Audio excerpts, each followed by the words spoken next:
उसके पाप दूर हुए। अब मैं तुमको कश्यप जी की दूसरी पत्नी दिति से उत्पन्न होने वाली संतान बतलाता हूं। दिति के दैत्य और दानवों के अलावा और भी पुत्र थे 49, जिन्हें मरुदगण कहा गया। एक समय क्या हुआ, ये दिति शोकाग्रस्त दुखी हुई।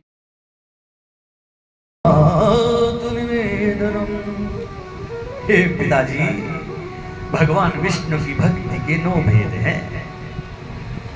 उनकी लीलाओं का, गुणों का गान करना, श्रवण करना, कीर्तन करना, स्मरण करना, चिंतन करना, आत्मभाव, साक्ष्य भाव निवेदन करना, ये सुनते ही होठ फड़फड़ाने लग गए।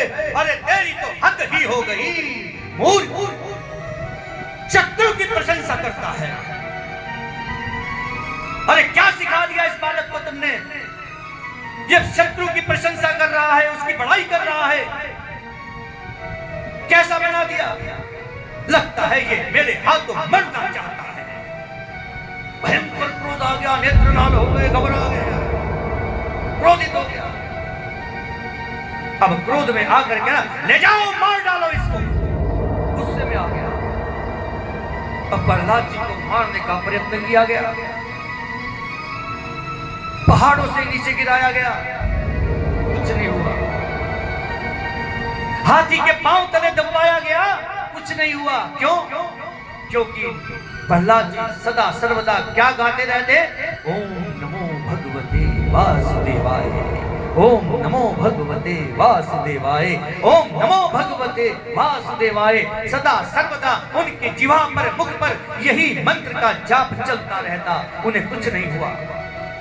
पत्थरों से बांध करके पानी में गिरवा दिया गया, समुद्र में भिगवा दिया गया, कुछ नहीं हुआ।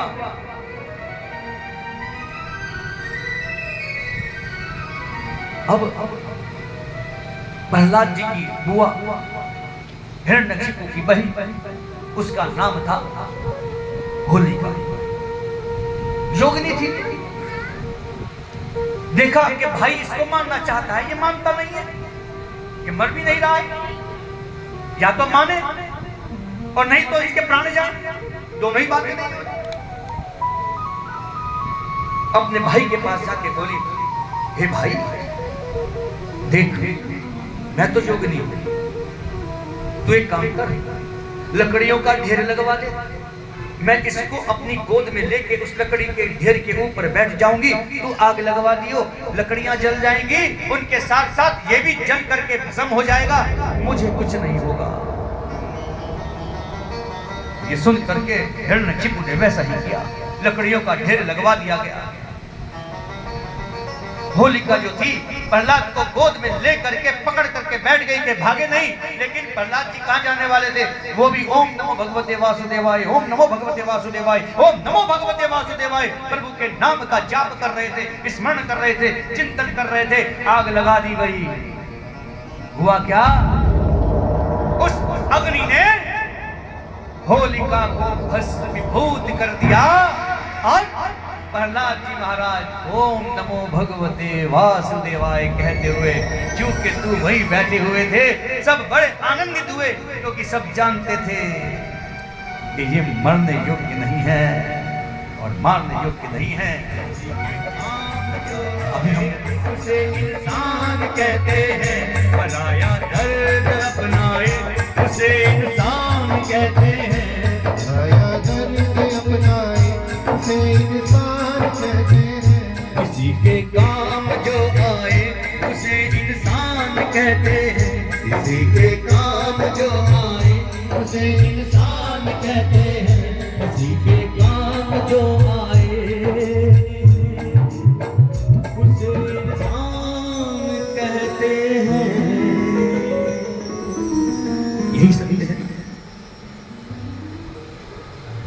जो किसी के काम आ जाए, मदद करते, वही इंसान है। और आज के युग में तो ये इंसानियत ढूंढने पर भी मिलती नहीं है।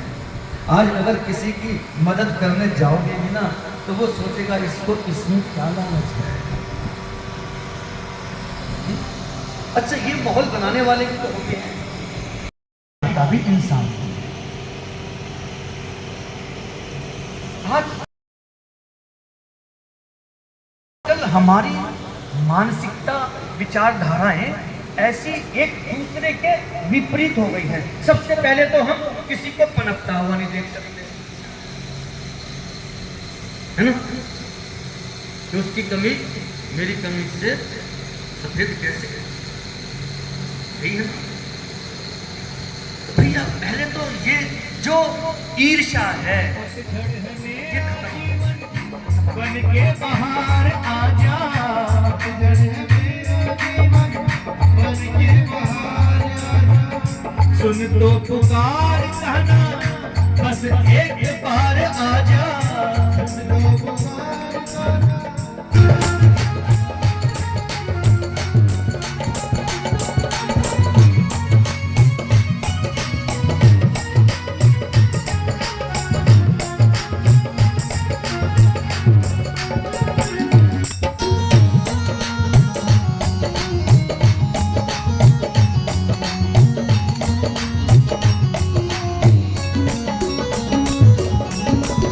तुम हो दया के सागर,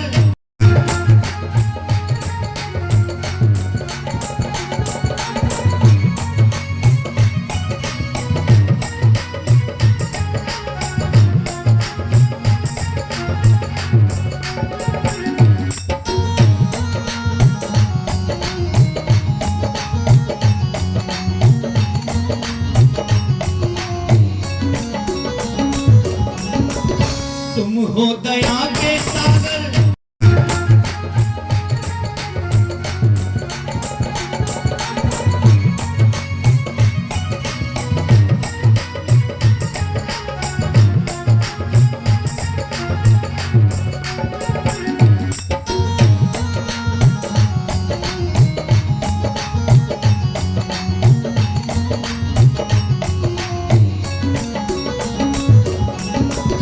तुम हो दया के सागर।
जय जय श्री राधे।